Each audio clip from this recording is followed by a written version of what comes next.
I'm Amy. I'm 23, and I've been besties with my neighbor Drew for years. But I've never thought of sabotaging his wedding, ever. Heck, I thought I'd be the one marrying him. Well, I mean, if no one better came along. Drew's 2 years older than me, but back then, I wasn't your regular girly girl. Instead, I much preferred hanging out with the boys and playing basketball, so we quickly became best friends. But when I hit puberty, how I looked began to matter more to me. So I started making efforts and behaved more like a lady. Result being that guys started noticing me, Drew included. One time back in high school, Drew asked me out, but I just laughed it off and told him to stop kidding. In other words, I rejected him. It was good to know that I had him as a backup, but right then and there, I didn't want to date him. Why would I, when I could have any boy in the school? After that, he pretty much did anything I asked, treated me like a princess, and followed me everywhere I went. Heck, we were so close that it was an in-joke with my family that we would end up together. When I went to study in Europe for 3 years, Drew was still there for me when I went through tough times, or even breakups. Being in a different country meant that Drew and I didn't talk as much as we used to, but I knew that if I needed him, then all I needed to do was click my fingers and he'd appear. Whenever I came back home for the holidays, he was always there at the airport waiting to pick me up. So when I finished my studies and arrived home for good, I expected him to be there to pick me up with a large bunch of flowers in hand. But no, he didn't show up. It was only my parents waiting for me. On the journey home, I sat there sulking. Drew had majorly annoyed me. How dare he stand me up? Sensing my mood, Mom asked, "Sweetie, what's up? Aren't you happy to be back?" I muttered out, "Yeah, I just don't appreciate Drew not picking me up." Mom casually said, "Oh, right. Although, I suppose planning the wedding is keeping him busy. I'm sure he just forgot." I sat upright in my seat. "What? Wedding? Whose wedding?" My mom then acted surprised. "He didn't tell you?" "Oh, how busy the groom-to-be must be." "Honey, it's Drew's wedding." This uneasy feeling washed over me. I felt like I'd been cheated on. Okay, so I didn't love him, but that's not the point. How dare some girl come along and steal him away from me? I arrived home to see Drew pacing the curb. He spotted me and gave me an excited wave. I stormed over to him and shouted out, "Why didn't you tell me you're getting married?" He smiled and then replied, "I'm sorry, Amy. I just wanted to do it in person as I have an important question to ask you." He sounded so serious. Then he reached into his pocket. OMG. Was he going to propose to me? Has this all been a prank leading to this moment? But no, he pulled out a packet of mints and offered me one. At that moment, a girl walked out of his house and passed him a coffee. He wrapped his arms around her waist and kissed the top of her head. Yuck. "Amy, you remember Emily, right? She was in your year at school. She's my fiancé. We'd like to ask you to be our bridesmaid." Emily added, "Actually, he wanted you to be his best man, since we all know how close you guys are, but that would look a little strange, don't you think?" I just stood there speechless with my mouth wide open. No, I didn't remember this Emily girl from school, and I didn't want to be her stupid bridesmaid. Drew joked, "Aren't you happy for me? I know you'll love this. That's why I waited till now to tell you, to be able to see your over-the-top reaction." I had no reaction. I literally couldn't find any words to say and just stood there motionless as the realization that the guy I could always count on was now someone else's, and I was meant to help them out with their lame wedding. I tried being happy for them, but they just made me feel so sick. Now whenever I wanted to see Drew, there's Emily tagging along, and they always talk to each other in this annoying high-pitched voice, not to mention the kissing and hugging every 5 seconds. I couldn't stand seeing their PDA for another moment, so I decided to pull some mischievous pranks. First, I kept asking Emily to eat fast foods with me, which I told her that I extremely craved for since I'd been abroad for so long. But the real reason was just that I wanted her to gain weight quickly and be unable to fit into her wedding dress. And I succeeded. When the 3 of us visited the wedding shop, whichever dress that Emily liked to try, she couldn't fit in. So the only one that fitted her looked very old-fashioned and ugly. Seeing her sulky face, I was so happy inside. Until Drew ran towards her and comforted her. He praised her as the most beautiful woman in the world, no matter what she wore. And he was very lucky to marry her. Ugh. I want to puke for real. A few days later, Emily held her bachelorette party. As the party venue was close to my house, Emily and her friends decided to come over to prepare themselves before the party. Though I found it bothersome at first, then I realized that it's a good opportunity for another prank. That afternoon, when they were all busy putting on makeup and getting dressed, I offered to help Emily iron her dress as I was ironing mine. She agreed and handed me the dress. I secretly turned up the iron's temperature, and it burnt her silk dress in a blink. I screamed and acted like it was an accident. Emily and her friends immediately rushed over. They were shocked to see the dress was totally ruined. I apologized frantically as tears started to well up in Emily's eyes. "Are you sure you didn't do it on purpose?" a friend of Emily asked me. Then everyone gave me a dirty look. "No, don't say that. Amy's just trying to help me," Emily said through tears. Geez, why did she have to be so nice? After that, she called Drew, cried desperately, and told him everything. And just half an hour later, Drew showed up and handed Emily a brand new dress, which is even prettier than the old one. Emily hugged Drew, kissed him on the cheek, and went on and on about how he's the best. Yuck. Suddenly, some of Emily's friends whispered something like, "Emily is so lucky to have a fiancé like Drew." Unlike Carl, he is really useless. So Carl was Emily's ex, right? I wondered if he also wanted to break this wedding like me. So I did some digging online and easily found Carl. Then I messaged him, telling him I was Emily's bridesmaid and I had something super urgent to tell him about her. He agreed to meet me at a bar downtown. First impression, this guy's actually kinda cute. Turns out, goody two-shoes Emily has good taste in guys. As I sat down next to him, I noticed that Carl had been drinking a lot. But I didn't think much of it at the time. I gave my best convincing look and told him, "Emily still has feelings for you. She's now having cold feet about the wedding." At first, he didn't say much. He just kept on drinking. But suddenly, he stood up and slurred out how he needed to confess his love to her. Right now! So I followed him to her house. That night, the bridesmaids were having a sleepover at Emily's to help her prepare the guest list for the wedding and stuff. I quickly came in and made up some excuse for showing up late. And that's when we all heard something noisy coming from outside.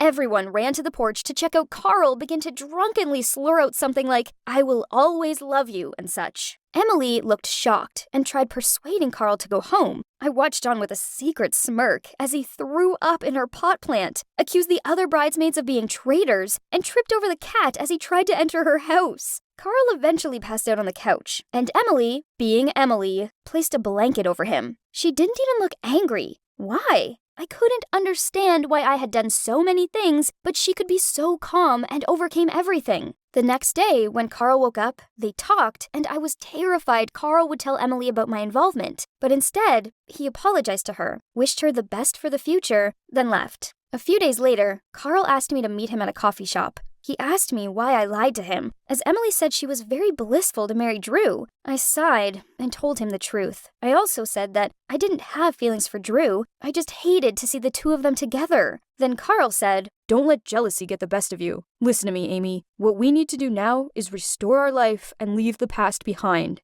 I felt down upon hearing his words, but I knew Carl was right. Despite Drew having been my best friend since childhood, it was the moment he needed to have a life of his own. "Don't be so sad," Carl said, patting my hand gently. I looked up and was fascinated by not only Carl's look, but also his maturity and sensitivity. The wedding day came. I stood next to Drew and Emily as they exchanged their rings to take a vow to be husband and wife. Somehow, I felt so proud that my best friend found his life partner. But still, I felt a little uneasy inside, until I spotted Carl in the crowd. He walked over, gave me a bright smile, and joked that he was going to spend the rest of the day here so I couldn't cause any more havoc. I laughed out loud and responded, it was more about him than me that would be causing trouble in the wedding. After the ceremony, we spent time together walking through the park and went to an arcade. I have to admit that it was kind of fun and took my mind off things. Since then, something weird happened. I've found myself thinking about Carl a lot. Like, a lot. Am I developing feelings for him? Maybe now is the time for me to find my life partner too. And I think I've found a great candidate. I was minding my own business when I noticed everyone was giving me weird looks. What's wrong? I turned the corner and saw Cynthia and her followers blocking my locker. Oh, great. There she is, the girl that's into old men. Aw, is it because you don't have an actual dad, so you found yourself a sugar daddy instead? OMG! What is she talking about? Everyone was gawping at me, and her friends burst out laughing. Panicked, I turned around and ran to the restroom. Those girls are so vile. How can they have taken such a simple situation and manipulated it? I locked myself in the cubicle and didn't dare come out. A knock at the door caused me to flinch, but then I heard a familiar voice. Nicole? It's me, Olivia. Are you okay? I opened the door and saw my friend standing there, looking at me with concern. She hugged me, then led me out into the hallway where Miss Barnes was waiting for me. The rumors had reached her, and she wanted to talk to me about it. Sweetie, I want to help you, but you need to tell me everything. I had nothing to hide, so straight away, I told her everything about Sean, who's my karate teacher. We became friends since we shared the love for guitars, killer karate moves, and old-school punk rock bands. When I finished, she said, "To be honest, I find it a bit peculiar that a man his age is choosing to spend so much time with a young girl. I think it's best I have a little chat with this Sean. So please, can you give him a call and invite him over?" Sean came straight over, and as he chatted to Mrs. Barnes in her office, I nervously waited outside with Olivia. I'm just a girl without a dad. Sean is kind, and he treats me like his own daughter. What Cynthia said is cruel and untrue. Don't worry. No one believes Cynthia. They all know what she's like. A few moments later, Sean stepped out of the office. He scratched his head as he told me to say goodbye to Miss Barnes and Olivia, as he was driving me home.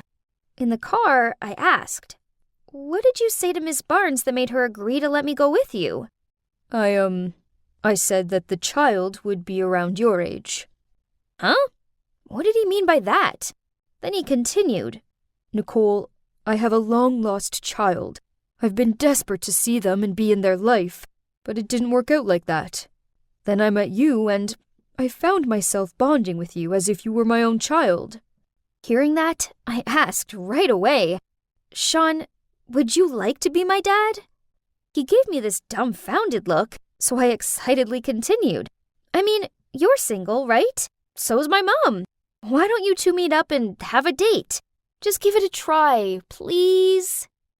Whoa, if Sean was my dad, my life would be fantastic. I smiled from ear to ear, seeing him bewildered. In my head, I instantly began planning their first date. Eek! This was the most exciting thing ever! But my good mood soon evaporated, as waiting for me on the doorstep with crossed arms and a stern expression was my mom. This was definitely not the time to introduce them, so I quickly thanked Sean and hurried inside. "Who's that man?" she questioned me. "I received a call from Miss Barnes, so I've been waiting for you. Who is that stranger?" "He's my karate teacher. He's just—" Then Mom interrupted me. "Why exactly is a man double your age choosing to spend time with a teenage girl?" "Don't worry, Mom. When you meet him, you'll see what a great guy he is." The next day, I arranged for them to have a lunch date at this quaint cafe in town. But the moment Mom walked in and saw him, she turned ghostly pale. Sean was also surprised. He stuttered, Louise? My mom cleared her throat. Ahem! Sean? This was confusing. I looked back and forth at them as if I was watching an intense game of tennis.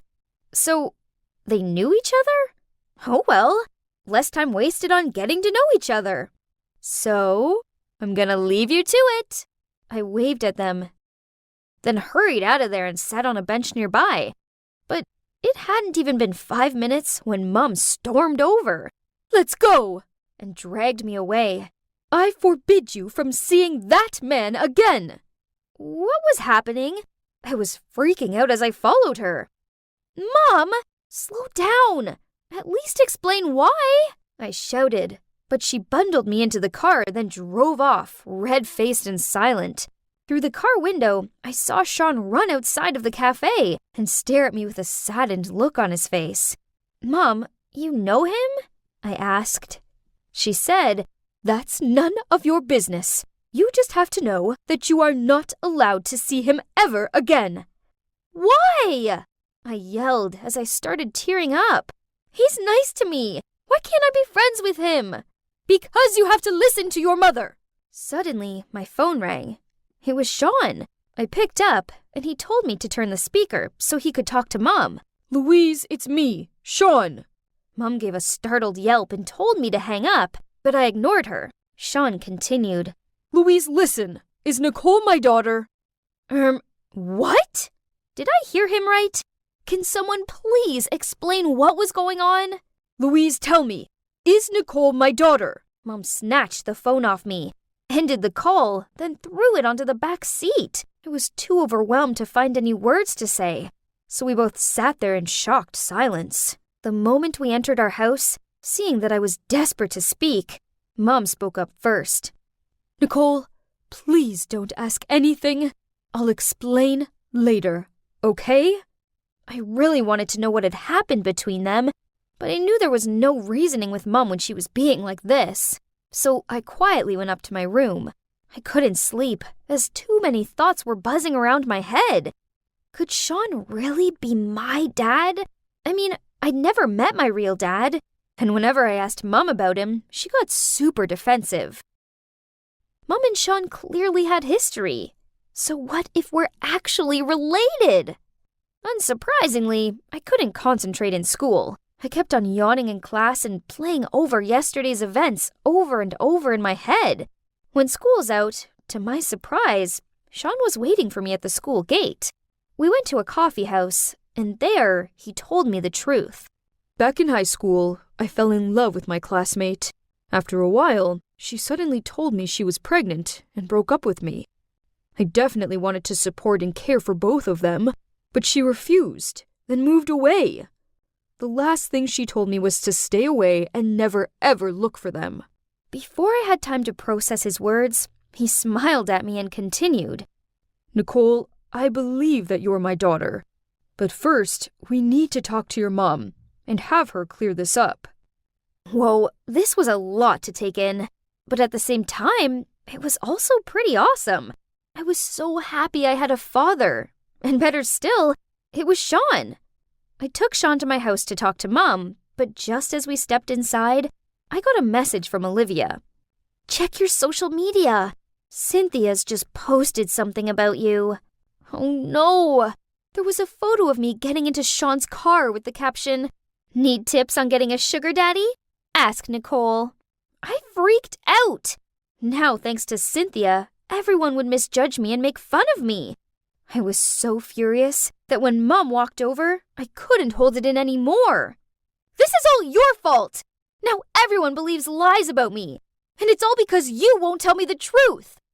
Mom gave me this hurt look, sighed, and softly said, You're right. I do owe you both the truth. Then she turned to Sean. When I told you I was pregnant, that was a lie. What? How could she lie about something like that? I didn't want to be with you anymore, but I was too scared to break up with you decently. So I made that story up, believing that it'd scare you away. But when you said you'd stick around and support us both, I panicked. So I moved away to college and found a new boyfriend. Then I fell pregnant with Nicole. But this boyfriend wasn't ready to be a father, so he abandoned us both. As I tried to absorb this new information, I found myself feeling an overwhelming sense of disappointment. Perhaps Sean felt the same, as he muttered out, I can't be around you right now. Goodbye, Louise. Then he left. My world had come crashing down around me. I didn't know what to do or say, so I just locked myself in my room and sat there in silence. A few days later at school, Olivia came running over to me and blurted out, Have you heard? Cynthia's been suspended for spreading false rumors about people. Now everyone knows that she's a liar.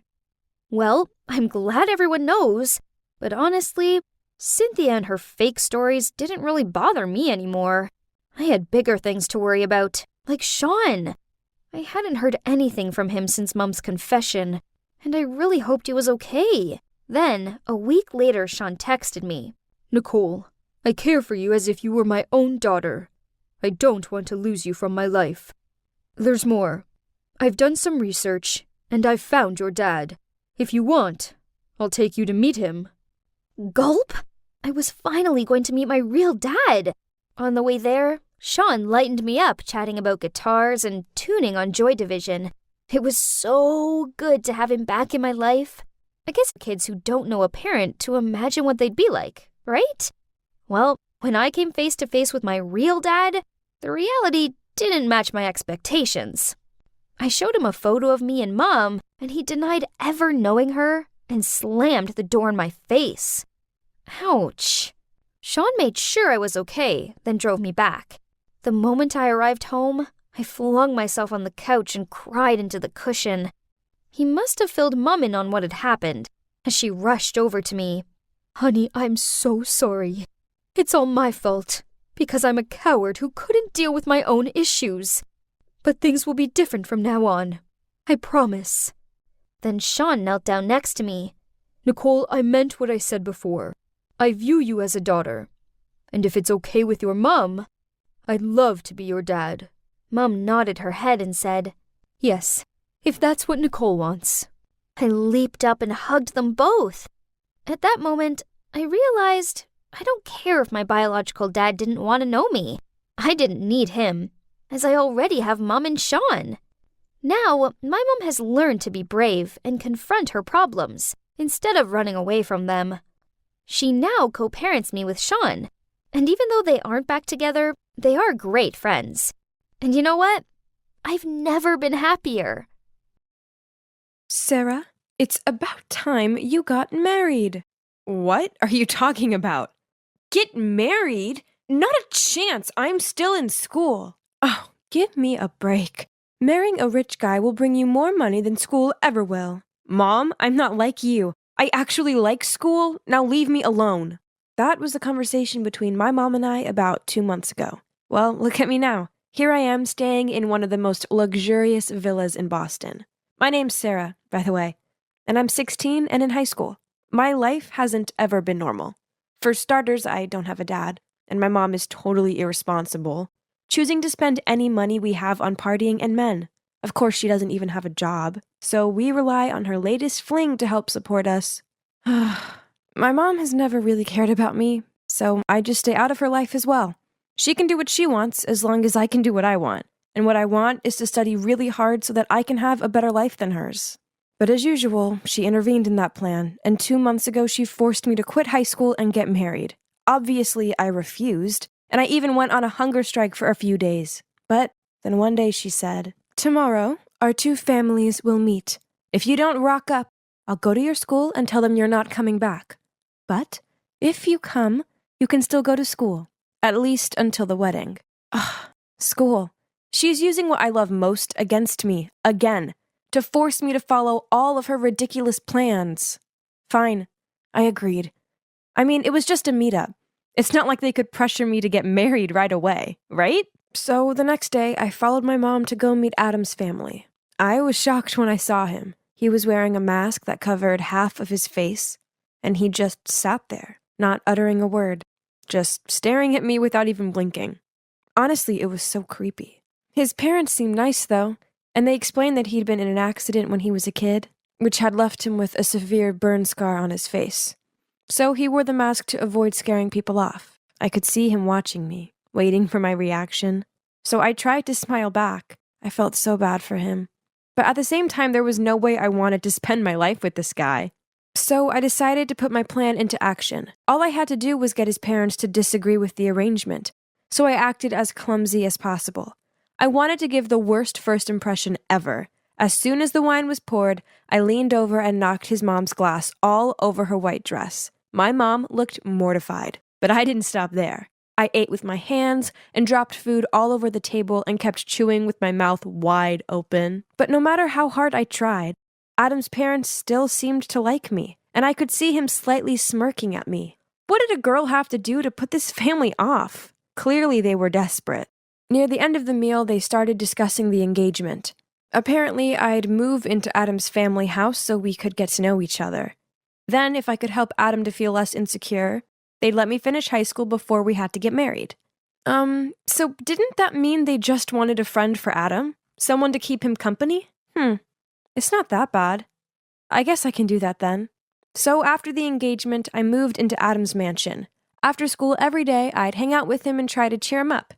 I'd play him my fave music, show him some epic movies, even try telling him jokes. But still, he barely smiled. He wasn't interested in anything I liked. Then one day I was struggling with my science homework when he passed by and decided to check out what I was doing. Suddenly, he started chatting away, and I realized how much he loved chemistry and physics. He even offered to help me with my assignments. He was so passionate about those subjects, and this was a win-win, because I'd finally found something we could discuss. He even started opening up to me. It was a start. I began to feel more comfortable around him.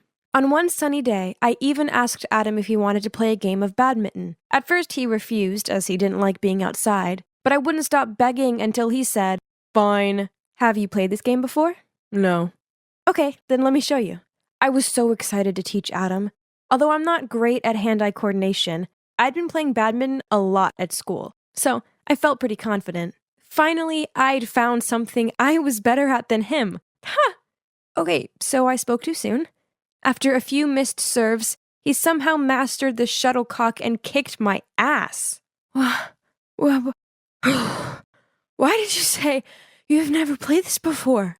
'Cause it's the truth. I don't believe you.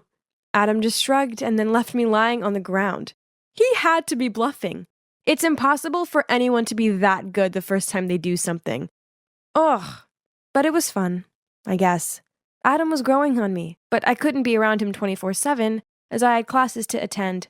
And no cap, I was extremely happy that I still got to go to school. Plus, at school something incredible happened. One day I was walking through the schoolyard when I tripped over a can. Just as I was about to faceplant on the ground, a hand appeared and pulled me back up. We made eye contact, and I swear it was love at first sight. His name was Brian, and he's super handsome. From that moment on, we texted nonstop every day, and it wasn't long before he asked me to be his girlfriend. And of course I said yes. I was smitten, but I obviously had to hide it from Adam and his parents. One night, I was on the phone with Brian when suddenly a text from my mom arrived. In fact, ever since the engagement, she hadn't even been in touch. Maybe she was too busy spending the huge amount of money that Adam's parents had given her. "Sarah, I really need some cash, just around $500. Can you please ask Adam if he can lend me it?" What? How have you already spent the money his parents gave you? Stop asking questions, just get me that money, okay? Ugh, money, money, money. All she cared about was money. She didn't even ask if I was okay. I want to ask, can you get me some money? Money? For what? I need to pay for my tutoring class. I haven't had money to pay for the past few months. How much do you need? About $500. Okay, I'll tell the butler he'll give it to you later. Phew. That was easier than I thought. But Adam didn't ask twice about it. Was it because that amount's just nothing to a rich guy like him? Anyway, at least he'd said yes. That would shut my mom up for a bit. If only. A few days later, she texted me again. This time she wanted $3,000. Was she kidding me? I just ignored her. But she kept bombarding me with texts and calls. It went on for days. She wouldn't leave me alone. I didn't give in, though. Until this photo was sent to my phone. It was of me and Brian holding hands and clearly in love. Turns out my mom had been so desperate for the money, she'd turned up at my school one day to talk face to face, and that's when she saw us together. She then threatened me and said that if I didn't get her the money, she'd tell Adam's family what I was up to. This terrified me, because then I'd have nowhere to go, and I wouldn't be able to go to school anymore. I couldn't let that happen. I had no other choice but to keep asking Adam for the money with my lame excuses. From buying books, to a relative who was ill and needed treatment, you name it, I'd use it. Every time I asked Adam, he looked at me like he was worried about me and asked if I was okay. This made me feel even more guilty, because it seemed like he genuinely cared about me. To make up for it, I'd bake him cookies, and even knit a cute sweater for him as a birthday gift. But then, a few weeks later, he asked if we could talk. As soon as I walked into his room, he threw a bunch of photos at me. They were all of me and Brian. I couldn't believe it. Did my mother betray me? But that's not the case. He told me how he'd had someone follow me because he felt I'd been acting weird. Not only had he discovered I was dating someone, he'd also found out that I'd been lying about the money and giving it to my mom. He was so disappointed in me. Please leave me alone. I don't want to see you anymore. I was so worried I'd be kicked out of their house, but no one mentioned anything.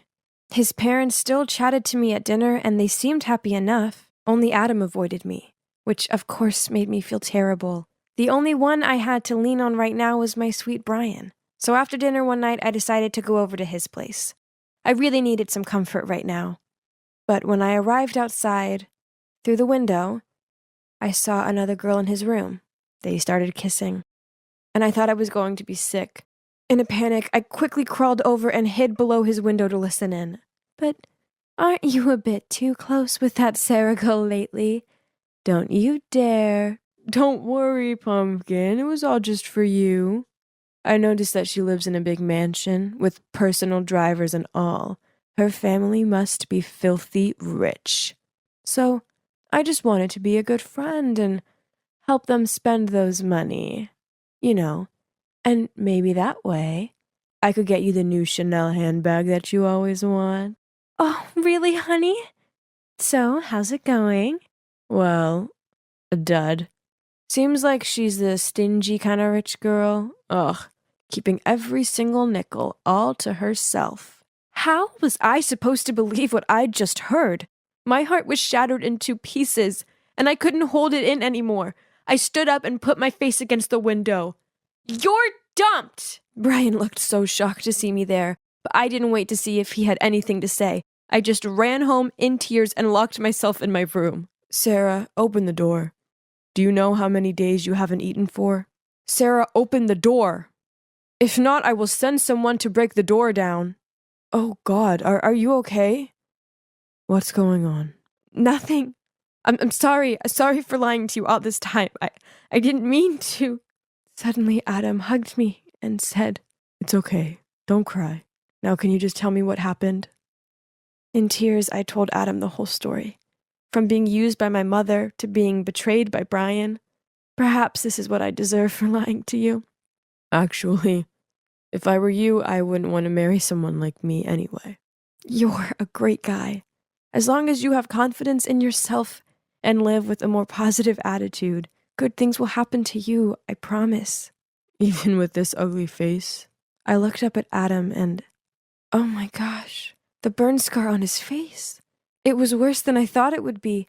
I reached out to touch it. It must have been so painful. Can we start over?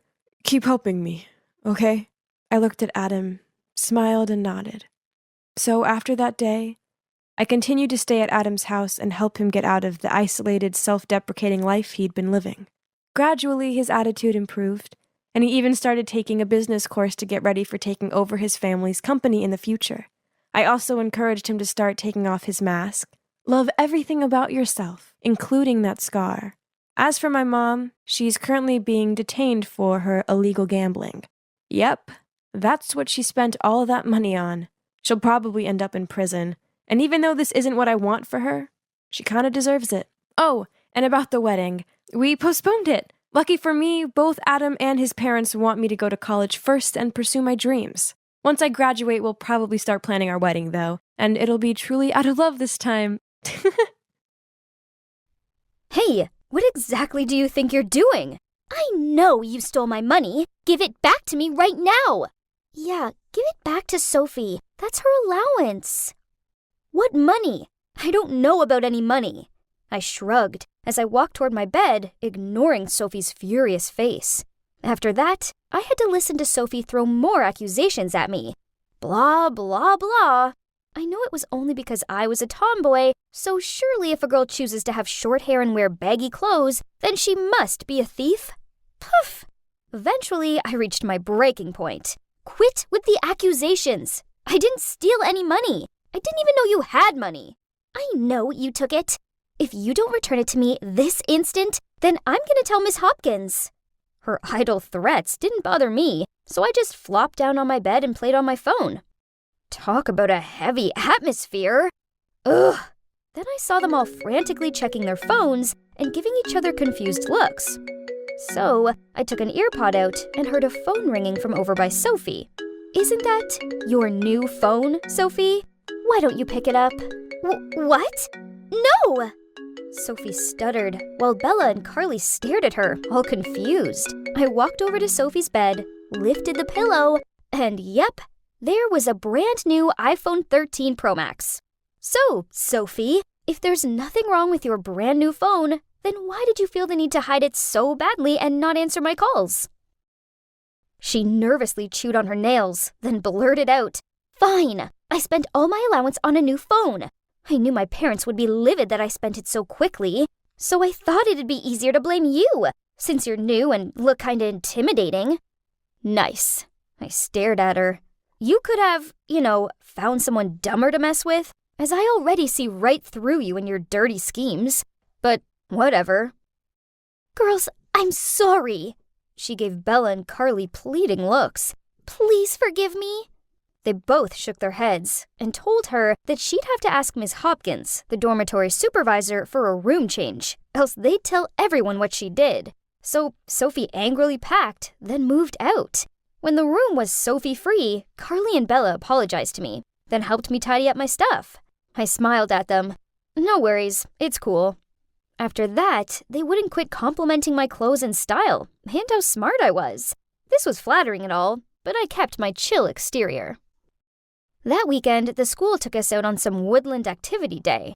Our teachers organized a treasure hunt and divided us into groups.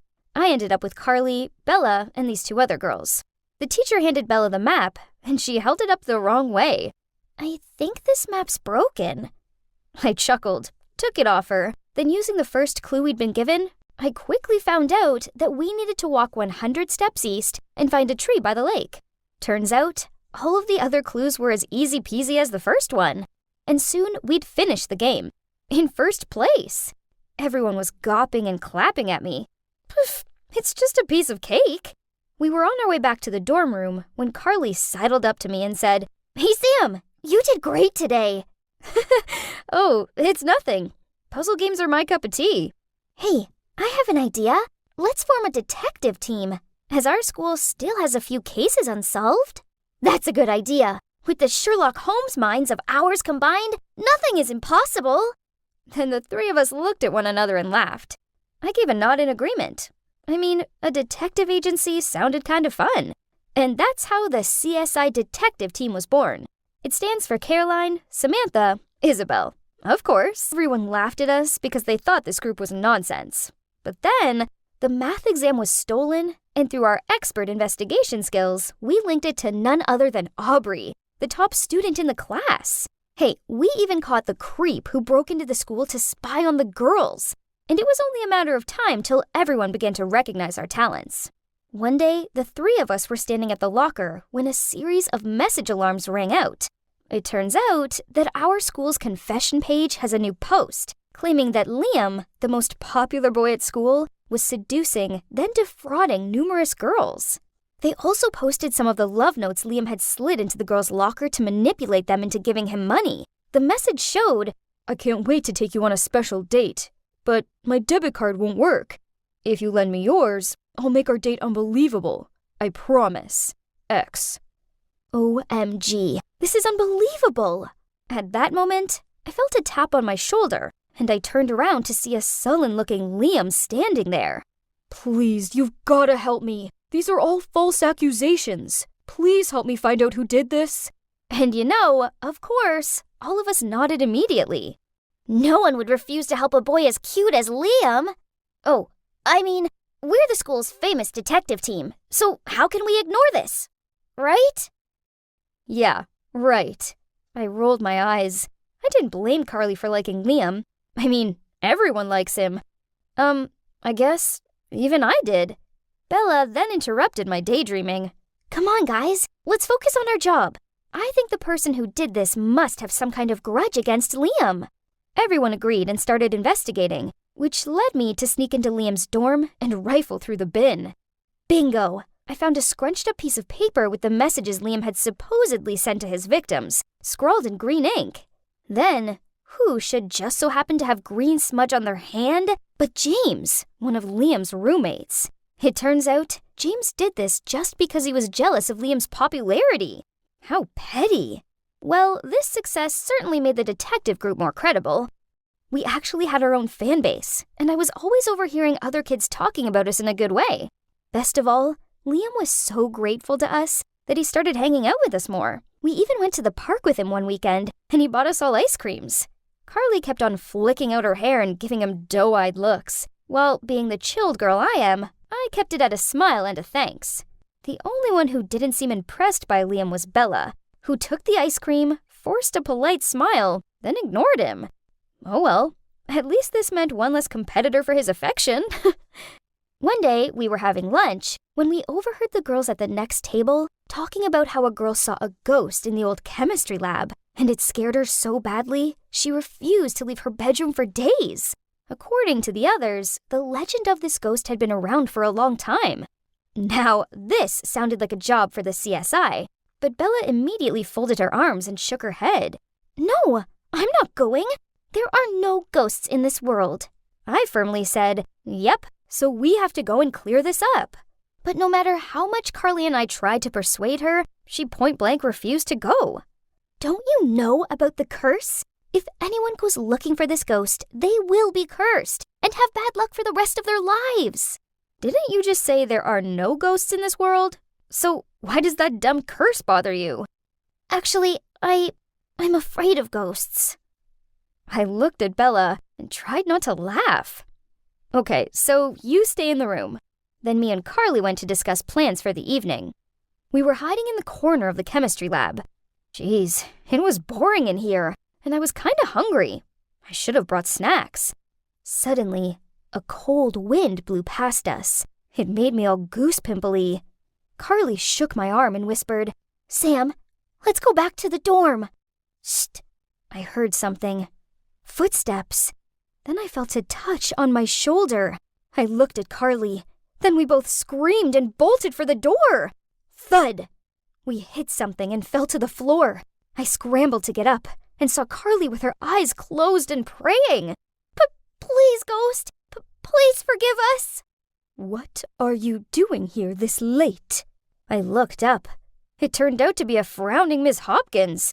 Yep, we both ended up getting a week's worth of detention for sneaking around at this hour. Ugh. After Miss Hopkins gave us another lecture and escorted us back to our dorm, Bella looked at us from her bed and said, I told you that you'd both end up cursed, didn't I? I snorted. I mean, a curse was nonsense, right? But then weird things started happening to me and Carly. My history assignment disappeared 10 minutes before the deadline. Carly went to put her sports kit on and found it covered in mud stains. And our personal items kept on disappearing, then reappearing in weird places. Worse still, the rumor of the detective team being cursed spread very quickly. Enough was enough. I needed to investigate this so-called curse and get to the bottom of it.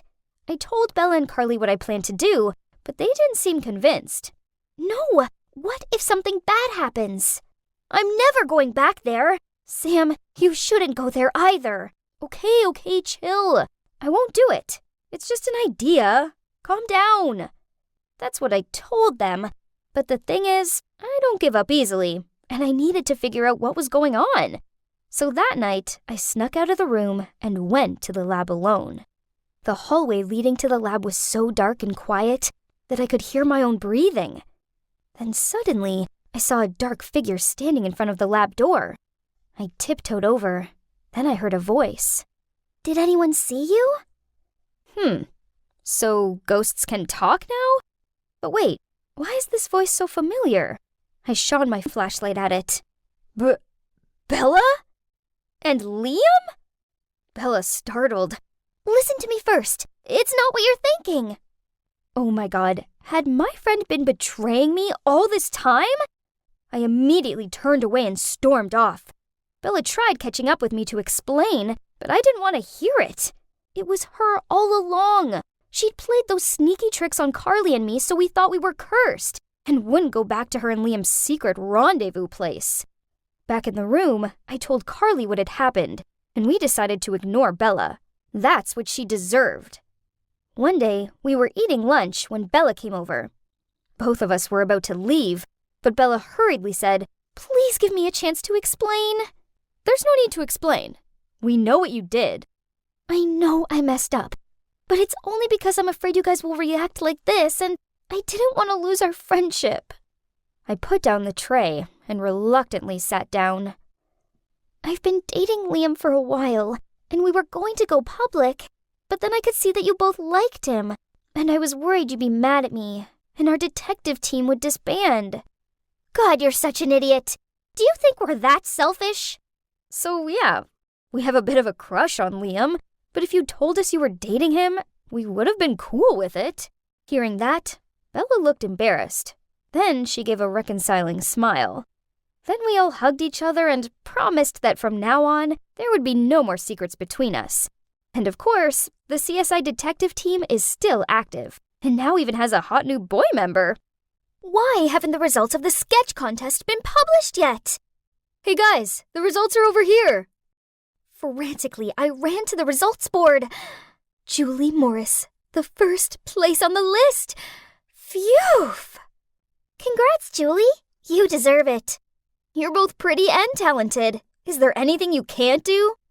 Oh, how I adore receiving high praises from everyone like that. But what's that sound? I turned around and it was just Kate. Normally she'd win for sure, but let's check out her rank. Oh, here at the bottom. It was all because of the school logo in ink on the body of the pencil she used that day. Kate's hands got sweaty easily, so in drawing, the ink stained her hand and she accidentally smeared it all over her paper. Poor you, Kate. But you know what? I'm just simply better than you. Now, all that was left between me and one of the 3 golden tickets to a design summer camp in Italy was one last contest. There's one problem. This new girl called Ariana. Unfortunately, just so happens to be a talented designer. Julie, are you okay? Miss, Julie fainted. A boy shouted loudly and frantically took me to the first aid room. Yeah, so now here I am. But hey, don't worry, actually. I'm not ill at all. I was just pretending so I could skip PE class to carry out my plan. As I walked into class, I saw everyone buzzing around Ariana's desk. I asked my friend what happened, and she said someone had spilled coffee all over her drawing. Ariana was all panicking and kept checking her watch. She'd still have to redraw it, but time was running out. Suddenly, a voice said, "Hey, someone dropped a necklace here. Maybe that's who did all this?" Subconsciously, I touched my neck, and uh-oh, it wasn't there. Then there was a hand on my shoulder that startled me to turn around. It was Rebecca. If I'm not mistaken, this is yours, right? She glared at me. That's my necklace, but... So how did it end up under Ariana's desk? At that moment, I was so shaken that I couldn't say a word. Luckily for me, Ariana piped in. I think it's just a coincidence. Julie would never do something like this. Everyone agreed with her, saying that a sweet girl like me would never do such a mean thing. It's okay. Rebecca was just confused. That's all. No worries. Ugh, how dare Rebecca accuse me? It's crazy to think we used to be besties. You see, I've known her since childhood, as our parents are friends. But then she grew up and turned into this awful know-it-all. But hey, I needed to put it aside. I had to focus on my own design. Just because I'd sabotaged Ariana's design didn't mean I could let my guard down. It was an anxious wait to find out if I'd made the summer camp list. Though I shouldn't have to be that stressed, as of course, I was in. Turns out, even though Ariana had to redraw in a rush, she still got one too. But the last slot went to... Rebecca? Huh? I didn't know she was also into fashion design. Anyway, whatever, Rebecca. She was never my match. So, ta-da! Finally, I'm here in Milan, the fashion capital of the world. And guess what? During the summer camp, there will be various competitions, and the best will win a scholarship to the Polytechnic University of Milan. Unbelievable! I've been dreaming about this for a long time. No one was going to stand in my way. The camp was amazing. I enjoyed visiting museums and studying courses in fashion history, choosing clothing material, and cutting techniques. Then, our first test was announced, completing basic sewing skills in the fastest time. Easy peasy. I've even taken some classes on tailoring before, so of course it didn't bother me. Seeing everyone struggling to complete their products, I smiled and confidently pressed the end time button. However, at the same time, someone else hit their button too. Rebecca. Of course, the judges loved my work, but watching them praise Rebecca's work sucked. Ugh! How can someone who has never taken a sewing class be so good? The 2 weeks of summer camp flew by, but then the last challenge arrived, which would decide the winner. Each candidate got a large piece of cloth, and this is all we would be given, which meant no room for mistakes. Everyone was trying to focus and design with maximum intensity. I glanced at Rebecca, who seemed to almost be finished with the dress. And to be honest, her white dress looked quite simple but elegant. Suddenly it got me anxious. Ugh! Since when did she become such a pain in the neck? We had a little break at noon, so everyone went out for lunch. Meanwhile, I stayed back a little longer trying to finish the test. I just didn't feel like eating, knowing that my dress was not perfect yet. But only, I wasn't able to concentrate on my design. I kept staring at Rebecca's mannequin instead. Should I do this or not? If anyone finds out, then everything will be over. But if I lose, then my dreams will be shattered anyway.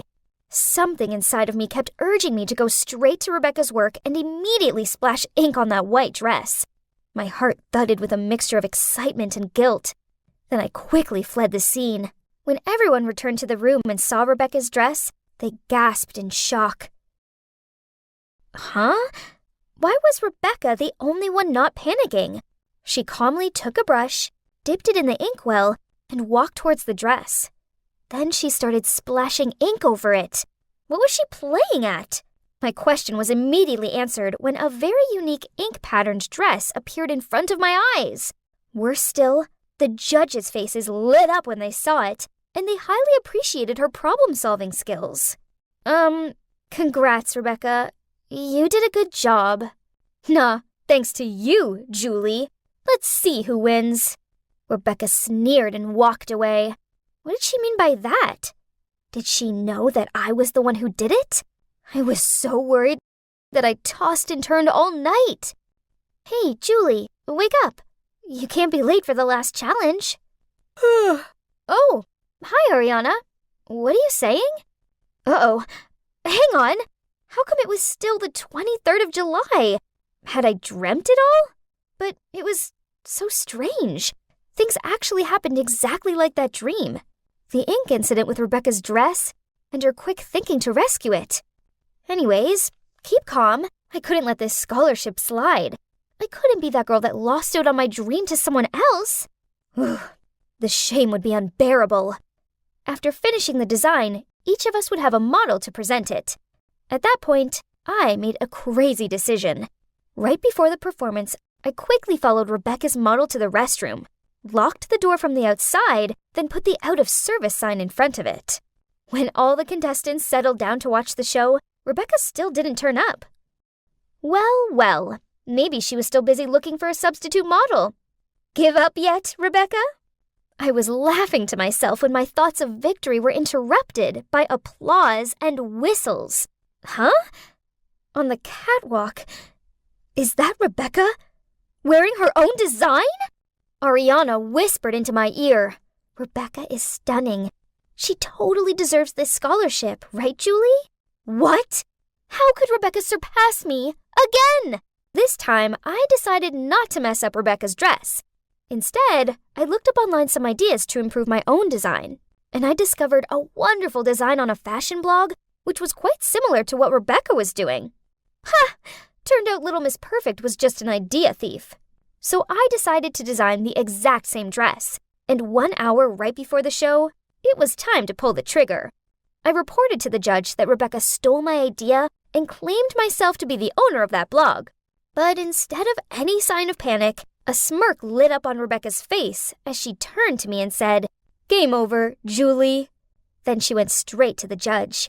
I didn't know what she told them, but they disqualified me right after. Excuse me? I couldn't breathe or think or anything.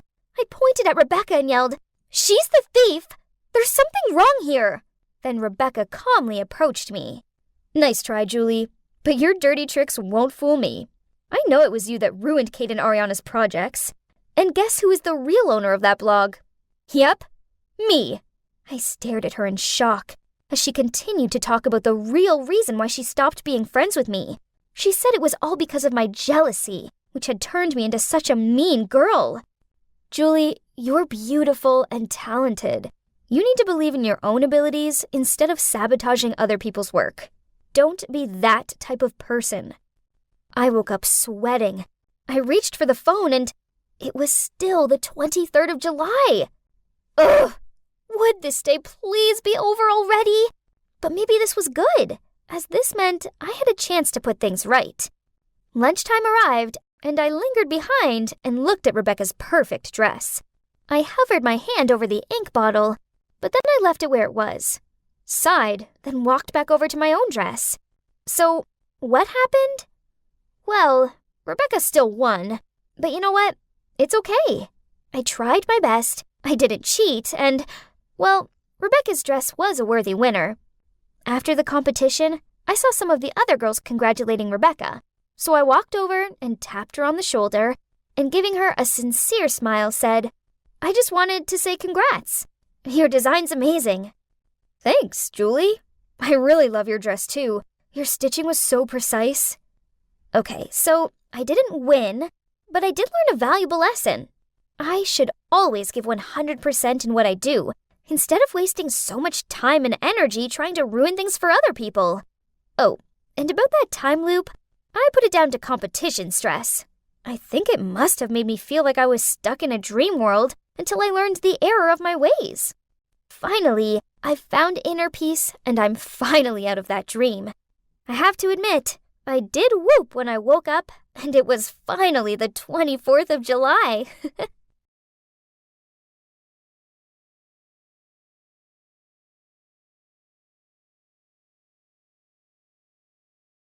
Emma, your teacher, Mrs. Holm, called again. She said your grades are appalling and you don't pay attention in class. Why can't you be more like your sister? Yawn. Not this speech again. It's been like this ever since I started elementary school. In my mom's eyes, only my sister, Evelyn, inherited our dad's intelligence, while I'm just the senseless member of the family. Ugh, as if. She's only good with useless books. Bet she doesn't know anything practical, like how Dad's Ethernet company works and such. But whatever, I don't care. I'm full, I announced as I got up and went to my little headquarters, the garage. I was busy working on my own personal project, so I didn't have time to give a hoot about who my mom's favorite child is. Oh, you must be wondering what I'm working on. Well, this device broadcasts Wi-Fi. Sounds familiar, right? But my device is able to broadcast across the entire city. Not only that, the connection is stronger and much more stable than the Wi-Fi people use at home. And it's more convenient without all the cables and stuff. This is without a doubt my proudest work ever. And what a coincidence that a few days earlier at school, Mrs. Holm announced that for the first time, the school was organizing an invention contest. Normally, I give school activities a miss. But this time was different. This contest could be fun, right? There was no time to waste, so I put all my spare time, day and night, into making my invention contest ready. And you won't believe what happened. I won first prize. And that's not all. One of the judges, Mr. Johnson, was so interested in my invention that he offered to invest in it. At first, I was kind of scared and hesitated to agree because, I was still in high school, but this was an opportunity of a lifetime, so how could I deny it, right? So after that, Mr. Johnson sorted out a manufacturing company and office space for me downtown. This is cool, but I prefer to work in my garage. It's just more convenient that way, with me still being at school and all. I upgraded my device and launched it to the public. And you know what? It was a huge success. Pretty much everybody in the city got rid of their old, laggy Wi-Fi devices and accessed mine. Then one day, I got a call from the local news channel asking to interview me and my family at home. Oh my god, yes! Oh, there's just one snag. I hadn't told my family about it yet because, I don't know, Maybe I just know there's no way they'd believe me? Like the time I got an A in my physics exam, and my mom instantly asked if I cheated. But, well, whatever. This is much bigger than that. So I quickly ran downstairs to the living room and excitedly told my family that the invention benefiting the town was mine. But Mum and Evelyn burst out laughing. So you're telling me that this Wi-Fi, which is broadcasting across the entire city, is your invention? Yeah, Mum, it's mine. Then Mum and Evelyn laughed even louder. Honey, it's bad enough you're failing at school. Please don't start lying. Ugh, forget about it. Why did I even try? Then, the morning after, when the doorbell rang, my mom opened it and saw a reporter and a cameraman. She couldn't believe her eyes. Mum and Evelyn exchanged panicked looks, then rushed upstairs to prepare. It was so hilarious. The hysterics continued as they interviewed my parents. I watched my nervous, sweaty dad stand there like an awkward statue, while Mum began bragging about me like, as soon as Emma was born, I knew she was a genius like her dad. I always encourage her to pursue her dreams. Jeez, and the Oscar goes to my mom. I didn't know she could act that well. To be honest, since I could remember, Mom never said anything nice about me. Ever. But now that she knew I was the mastermind behind the town's Wi-Fi, she would probably treat me differently, right? Wrong. Then one night I came downstairs for a glass of milk and overheard Mom and Dad talking in the living room. Emma is such a selfish child. How badly will this affect your business? The truth is, the company's going through tough times. But don't worry, we're trying everything we can. Huh? Did I do something? And what's wrong with Dad's company? I tried to eavesdrop more, but suddenly I heard my dad standing up from the couch, so I quickly ran upstairs to my room. The next day, Dad forgot to take his lunch with him to work, so Mom asked me to take it over. But when I got to his company floor, it was deserted. Huh? Where was everybody? Did everybody get a day off or something? But that couldn't be it, right? That evening, over dinner, I asked Dad. I went to your office at midday, but not a single person was there. What's going on? Mom suddenly put her cutlery down and gave Dad a shocked look. Is what Emma just said true? Dad lowered his head and sighed out. Yes, it's true. I temporarily shut the company last week. I didn't want you all to worry, so I didn't tell you. I'm sorry. What? How could you? You said you would fix it. That's when it hit me. But I deeply prayed it wasn't the truth. So I asked him, is it because of my device? Dad didn't answer me. He just glared sadly down at his dinner. But I knew what his silence meant. I was right. Suddenly, Evelyn stood up and screamed in my face. It's all your fault! You invented that stupid device, and now Dad's business is at stake. That's so typical of you. You never think before you act. Then she stomped off upstairs. I just sat there speechless. I just wanted my family to be proud of me, but instead, it seemed like they despised me more than ever. Then Dad turned to me and softly said, Emma, this isn't your fault. I was kind of waiting for my mom to say something, anything at all, but she didn't. She just cleaned up the table. I felt really bad about what happened to Dad. But hey, now I had to work even harder so I could provide for my family, right? After Mom completely ghosted me. As for my sister, whenever our paths crossed, she gave me a dagger look and muttered out mean comments like, let's see how long it takes for your precious business to fail. I tried to ignore her, but then she took it too far. One Sunday, I was in my garage working away when suddenly I heard loud noises coming from outside. I opened the garage door to see a crowd of people holding signs saying, we lost our jobs because of you, and no job, no future. My God, they were protesters. I think they were from my dad's office. Wait a minute. I spotted a familiar face. Evelyn? She was holding a big sign saying, my dad lost his job because of you. Eventually, Dad came out and dispersed the crowd. Then he called an emergency family meeting. How could you do that to me? The correct question would be, how could you do that to Dad? Thanks to you, dozens of people have lost their jobs. You're making people's lives miserable. Enough, both of you. Evelyn, what you did was wrong. Families are supposed to support each other. But Dad, Didn't you just hear what I said? Evelyn gave me a dirty look. Then she ran off to her room. I looked at Mum, who was leaning against the wall with her arms folded. Did she agree with what Evelyn did? Or was she on my side? My God, please say something. But to my surprise, after that, my mother started talking to me again, and she was actually being nice. She even started cleaning my room and workspace. Whoa, this was new.